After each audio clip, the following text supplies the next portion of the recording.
सीतापुर एक छोटा गांव पहाड़ों के बीच में एक राज छुपाए हुए था। खेतों के पार सूखे हुए कुएं के आगे एक पुराना बंगला खड़ा था, वीरान। खिड़कियां बैंड लोग कहानियां सुनाते थे।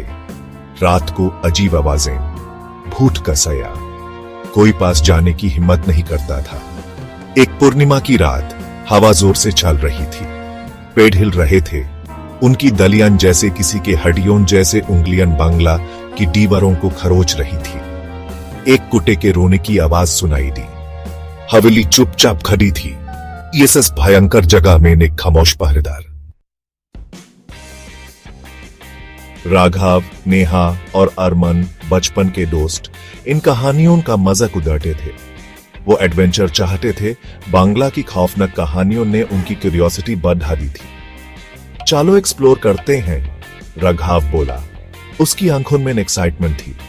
नेहा हिचकिचाई, उसकी रीढ़ की हड्डी में एक ठंडक दौड़ गई, लेकिन अरमान के हाथ में सर हिलाने से उनका फैसला हो गया।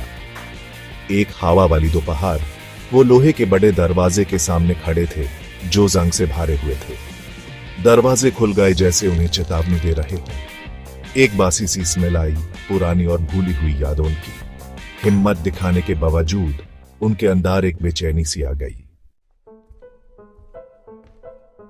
अंदर मगदी के जाले अजीब डेकोरेशन की तारा लटके हुए थे। जमीन पर धूल की मोटी परत थी। हर कदम की गूंज खामोशी में गूंज रही थी। वो एक के बाद एक कमरे एक्सप्लोर कर रहे थे। हर कमरा एक अजीब ठंडक से भरा हुआ था। अचानक उन्होंने सुना एक धीमी आवाज, एक आ। नेहा रुक गई, डर से उसका दिल धड़क रहा था। वो आवाज का पीछा करते हुए हॉलवे के आखिर में एक कमरे में पहुंचे। झूला कुर्सी हिल रही थी, आगे पीछे, लेकिन वहां कोई नहीं था। अरमान, उसका चेहरा पीला पड़ गया। उसने कोने की तरफ इशारा किया। एक हल्की सेफ्ट सी शक्ल दिख और फिर गायब हो गई। वो घबरा गए। वो भागने के लिए मुड़े, लेकिन दरवाजा बैंड हो गया। फंस गए। टेम्परेचर गिर गया। एक सेफ्ट सरी हवा में उड़ी रही थी, एक भूत जैसा दिख रहा था।